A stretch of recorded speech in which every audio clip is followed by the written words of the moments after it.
the first Gambling Council 20 years ago now, and you're also the co-founder of the WorldGBC 11 years ago at this stage. And there's always a sort of a mythology about organizations. And it's always great to have that mythology while the founder is still there.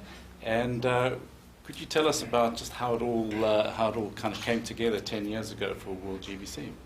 Sure. You can't really talk about the USGBC or the WorldGBC without first talking about David Gottfried. I mean, David Gottfried, as all of you know, is probably one of the most visionary people. He sees, no matter what he's doing, he sees 10 years, 20 years down the road.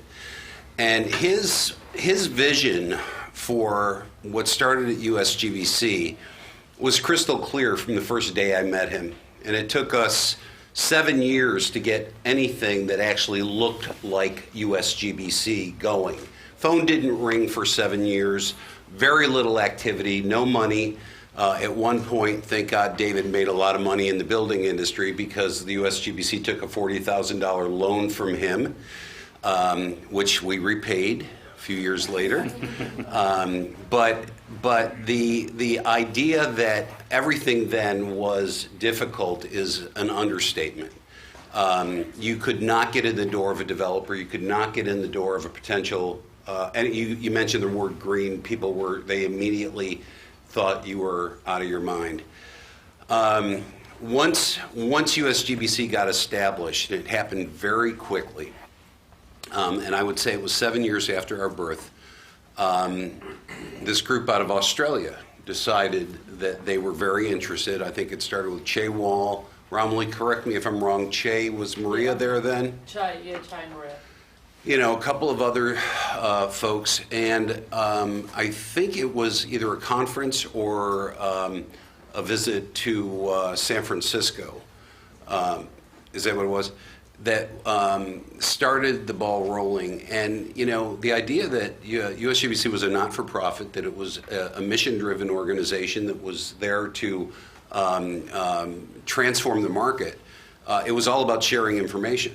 So we spent, I would say, an immense amount of time with the folks from Australia.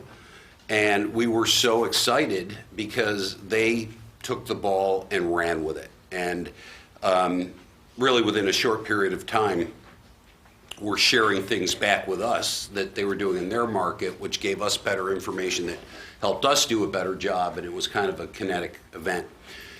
What I loved about that was really the first moment of the idea because, and again, it was David who said, I love the idea that we could spend another 3 to 6 months getting a group up to speed to do this, to grow a council, but you can't grow USGBC while you're doing that. That's impossible. So the original idea for WGBC was, let's create an organization whose core mission is to educate, help network, help create linkages, and help them grow their individual country programs.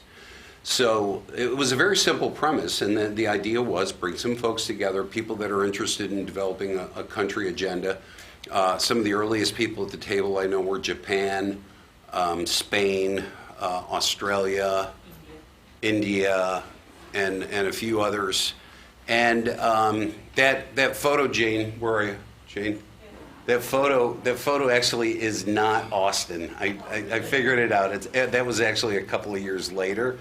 I do have the Austin photo, though. So I do have the right photo, but in the same context, it was that small group that essentially started to try to map out what this would be. And in the beginning, the ideas of what WGBC could become had absolutely no connection to what the potential of WGBC is today. It really was more a education, outreach, networking organization to give stability and support to emerging GBCs. And in doing so, we would then have this collective army around the world that carried forward the same mission. So to be sitting here 10 years later and watching what's happening, and David, who's sending me messages every 5 minutes, I wish I was there, I wish I was there. And I never lie to him. I'm like, then you should be here, so why are you home, you know? But I don't know if that answers your question. But yeah, I think it does. You know, the next thing is really that, I mean, this organization has grown from almost zero to 100 organizations in 10 years. And I think one of the unique things about it also is that each GBC has high standards of governance. It's got representativity. It's you know, it's based on a very solid kind of foundation. What do you think it is that's actually made the organization so successful over the 10 years? the only thing that's made it successful is all of the people that are committed to this. I don't care what you do in life, no matter what, if it's organizationally driven or business driven or whatever, you need a champion. You need somebody who understands the cause, somebody who is committed to putting in the long hours, who is thinking strategically and creatively, who's inspiring other people in the organization, who is actually, trying to figure out a way. A lot of you all, and I know we did this ourselves, there are moments when you actually are at a crossroads. And I'm guessing the great majority of you have been at a place where you've said, should I really carry this on? Because you all are working day jobs for the most part in other parts of the practice that you have. Your private time is completely consumed with the work that is going on to advance your GBC. The idea that you are connected at a global level and even working towards expanding that thought process globally is even more. So without the committed individuals, none of this would happen at all. And I think that's, I'm not saying the other organizations that I talked about before are not committed, but I think that you get a whole new level of commitment when you're actually part of the struggle. Looked like when you kind of started, and I think any organization is very fluid. So in the beginning, I think WorldGBC was very much focused on trying to assist new GBCs to get going. Then when we had quite a range of the established GBCs, they were sort of saying, okay, well, what's WorldGBC doing for us? And I think that added another layer of complexity to it. And now we've just had this Vision 2050 kind of exercise where we're trying to project quite far into the future.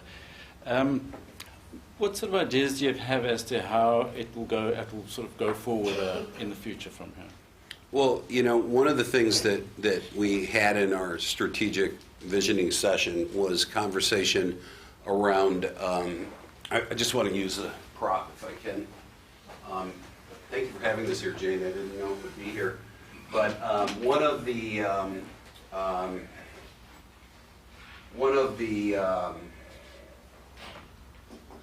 slides that we saw during the visioning session showed the typical S curve and the ability or the bell curve, the S curve.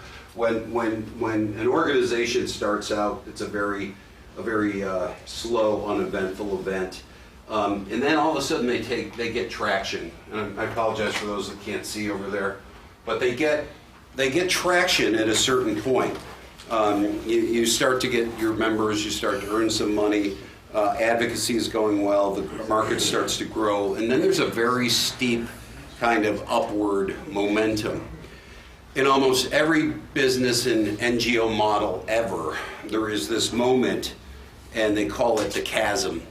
And that is where a lot of organizations fail. A lot of organizations don't properly jump this gap because, whether it's funding related, whether it is awareness, ideas that need to somehow gel. If you don't jump this chasm properly to begin the next part of your upward cycle, the great majority of organizations start the slow or very quick ride downward. And this meeting that we just had was all about this discussion.